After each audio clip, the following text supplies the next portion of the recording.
तो रिएक्ट में last video में हम लोगों ने फंक्शनल कंपोनेंट बनाया था। ठीक है, तो फंक्शनल कंपोनेंट हमने बनाया था CRA, मतलब क्रिएट रिएक्ट ऐप के थ्रू हम लोगों ने फंक्शनल कंपोनेंट बनाया था। आज हम लोग बनाएंगे क्लास कंपोनेंट। ठीक है, तो क्लास कंपोनेंट मैंने ऑलरेडी बना के रखा है। क्लास कंपोनेंट तो मैं यहाँ टर्मिनल को ओपन कर लेता हूँ और इस फोल्डर के अंदर जाता हूँ। तो मैंने लिखा CD और माय सेकेंड ऐप के अंदर गया CLS और यहाँ पर मैंने npm स्टार्ट, ये सर्वर स्टार्ट कर दिया मैंने। ठीक है, अब ये सर्वर स्टार्ट हो जाने के बाद मेरे को यहाँ पे जो मैंने क्लास कंपोनेंट मेरे को बनाना है, तो पहले मैं इस फाइल को बंद कर देता हूँ। मैंने यहाँ पे हेलो नाम का एक कंपोनेंट बनाया है। ठीक है, तो जो रिएक्ट की गाइडलाइन है वो क्या कहती है, रिएक्ट कहती है, देखिए यहाँ पर ये लॉन्च हो गया प्रोजेक्ट और ये आउटपुट भी इसका आ गया। ठीक है, पहले मैं इसके कोड को एक्सप्लेन करता हूँ, फिर हम इसके आउटपुट पे जाएंगे।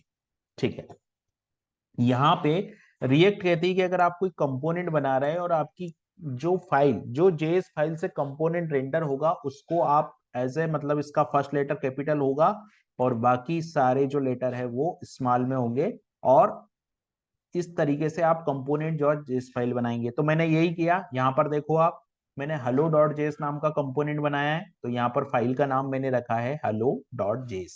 ठीक है, उसके बाद रिएक्ट कहती है कि जो आपने यहाँ जो फाइल का नाम रखा है वो सेम आप क्लास का नेम रखेंगे। तो मैंने क्लास का नेम भी वहां पे सेम रखा, जो फाइल का नेम रखा वही मैंने यहाँ पे क्लास का नेम भी रखा। तो ये दो रूल रेगुलेशन जो है रिएक्ट के लिए वो हम लोगों ने रखे कि फाइल का नेम कैसे होना चाहिए, फाइल का नेम कंपोनेंट के नेम के जैसा होना चाहिए। और यहाँ पर क्लास हम बनाएंगे, अगर हम लोग क्लास कंपोनेंट यूज कर रहे हैं तो हम लोगों को यहाँ पर क्लास भी उसी नाम से बनानी है। तो ये हो गया मेरा क्लास कंपोनेंट की बात। अब यहाँ पर वही रेंडर फंक्शन मुझे बनाना होगा। सबसे पहले मेरे को इंपोर्ट करना पड़ेगा रिएक्ट कंपोनेंट। तो इसको इंपोर्ट करने, मैंने इंपोर्ट रिएक्ट और कंपोनेंट फ्रॉम रिएक्ट ये लिखना होगा। उसके बाद में मैंने यहाँ पर इमेज यूज की है। तो इमेज कैसे यूज करते हैं वो हम लोग देखेंगे यहाँ पर। पहले हम लोग कंपोनेंट के बारे में बात कर लेते हैं।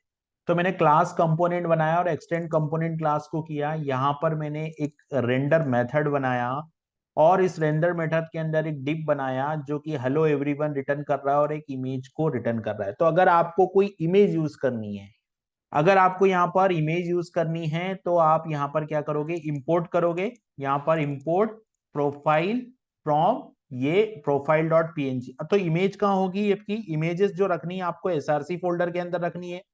तो मैंने यहाँ पर एसआरसी फोल्डर के अंदर प्रोफाइल डॉट png इमेज को रखा। तो यहाँ पर ये इमेज मेरी प्रोफाइल में आ गई है। और फिर मैंने इमेज एसआरसी यूज करके यहाँ पे जो इमेज टैग यूज किया, तो यहाँ से आप देखोगे ये इमेज रेंडर हो गई। तो इस तरीके से हम लोग क्या कर सकते हैं, हम लोग रिएक्ट के अंदर इस तरीके से इमेज को रेंडर कर सकते हैं। तो हम लोगों ने देखा कि इमेज कैसे रेंडर करेंगे हम लोग। और लास्ट में हम लोगों को क्या करना होगा, एक्सपोर्ट डिफॉल्ट। यहाँ पर हम लोग नेम एक्सपोर्ट भी कर सकते हैं और डिफॉल्ट एक्सपोर्ट भी कर सकते हैं। तो मैंने यहाँ पर एक ही कंपोनेंट है तो मैंने एक्सपोर्ट डिफॉल्ट हेलो कर दिया। तो यहाँ से ये जो कंपोनेंट है वो एक्सपोर्ट हो गया। अब आती है बात की एपीपी डॉट जेएस में क्या करना होगा। तो मैंने एपीपी डॉट जेएस फाइल बनाई। एपीपी डॉट जेएस फाइल में सबसे पहले तो मेरे को ये लाइन लिखनी पड़ेगी, क्योंकि ये मेरे को कंपोनेंट क्लास यूज कर रहा हूं मैं, तो मेरे को ये इंपोर्ट करना पड़ेगा। उसके बाद में मुझे इंपोर्ट हेलो, मैंने इंपोर्ट हेलो डॉट हेलो, जो देखिए अगर यहां पर आप जो भी इंपोर्ट करेंगे ना, वो जो भी आप इंपोर्ट करेंगे उस इंपोर्ट में अगर आप, आपको यहाँ पर ये जो है ना फॉरवर्ड स्लेस डॉट और ये फॉरवर्ड स्लेस, इसका मतलब है कि ये आपका कस्टम कंपोनेंट है जो इंपोर्ट कर रहा है। अगर आप यहाँ पर ये नहीं लगाते हैं और अगर आप फ्रॉम हेलो लिख देते हैं डायरेक्ट, अगर आपने ऐसे लिख दिया फ्रॉम हेलो, तो ये गलत होगा। ये गलत माना जाएगा। गलत इसलिए माना जाएगा क्योंकि रिएक्ट क्या करेगी, रिएक्ट इस हेलो को नोड मॉड्यूल के अंदर ढूंढेगी। रिएक्ट इस हेलो को कहाँ ढूंढेगी, नोड मॉड्यूल के अंदर ढूंढेगी। तो ये गलत माना जाएगा यहाँ पर। इसलिए क्या होता है कि जब भी आप अपना कोई कंपोनेंट यहाँ इंपोर्ट करते हैं तो आपको यहाँ पर करेंट डायरेक्टरी के लिए ये लगाना पड़ेगा। आप डबल कोड में लगाएंगे, तो आपने यहाँ डबल कोड ओपन किए, डबल कोड में जाके डॉट और ये किया और यहाँ पर आपने लिखा हेलो डॉट, जो भी है आपने हेलो और कंपोनेंट का नाम यहाँ पर लिख दिया। तो इस तरीके से हम लोग कंपोनेंट को इंपोर्ट करते हैं। तो मैंने क्या किया यहाँ पर, चूंकि मैं हेलो कंपोनेंट को यहाँ पर यूज कर रहा हूँ, मैंने यहाँ पर हेलो कंपोनेंट को प्रिंट किया है। तो जैसे ही मैं हेलो कंपोनेंट को प्रिंट करूंगा तो मेरा ये वाला फंक्शन चलेगा और हेलो एवरीवन और इमेज दोनों को क्या कर देगा, वो प्रिंट कर देगा यहाँ पे। तो app.js में भी मैंने क्या किया देखोगे आप, क्लास का जो नेम है वो मैंने app.js रखा है, क्योंकि ये क्लास भी कंपोनेंट को रेंडर कर रही है, ये फाइल भी कंपोनेंट को रेंडर कर रही है। इसलिए मैंने क्या किया, यहाँ पर app.js कंपोनेंट को रखा और यहाँ पर भी मैंने क्लास का नाम app रखा। अब अगर मेरे को कोई CSS चाहिए, जैसे एग्जांपल के लिए अगर मेरे को यहाँ CSS चाहिए, तो CSS के लिए भी मुझे लिखना होता है इंपोर्ट, और इंपोर्ट के बाद में मुझे CSS का नाम लिखना होगा, है ना। जैसे मैंने लिखा इंपोर्ट और इंपोर्ट के बाद में मैंने लिखा इंडेक्स, जैसे ये मान लो index dot C S S, तो मेरे को सिंपल ऐसे लिखना होता है index dot C S S, index dot C S S. तो इससे क्या होगा, इंपोर्ट हो जाएगी सी एस एस। तो इस तरीके से हम लोग क्या कर सकते हैं, इस तरीके से हम लोग सी एस एस को भी यूज कर सकते हैं। अब देखिए सी एस एस का इंपैक्ट यहाँ पे हमको दिखाई देगा, अगर मैं सी एस एस में जाके बैकग्राउंड कलर चेंज कर देता हूं, तो मैं index dot C S S में जाता हूं और यहां पर मैं बॉडी में जाता हूं, बॉडी, और बॉडी में जाके यहां पर मैंने लिख दिया कि बैकग्राउंड कलर, और ये कलर मैंने बैकग्राउंड का सेट कर दिया।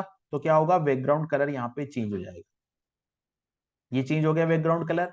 तो इस तरीके से हम लोग सीएसएस को इंपोर्ट कर सकते हैं, इमेज को इंपोर्ट कर सकते हैं, और क्लास बेस्ड कंपोनेंट हम बना सकते हैं, जो कि रिएक्ट की गाइडलाइन है। रिएक्ट की गाइडलाइन ये कहती है कि अगर आप कोई कंपोनेंट बना रहे हैं, तो आपको जो कंपोनेंट बनाना है वो, या जो कंपोनेंट आप बना रहे हैं वो कंपोनेंट आपको यहाँ पर क्लास का जो नेम है और फाइल का जो नेम है उसका हमको क्या रखना होगा, उसका हमको ध्यान रखना होगा। तो इस तरीके से हम लोग रिएक्ट के अंदर कंपोनेंट, क्लास बेस्ड कंपोनेंट बना सकते हैं।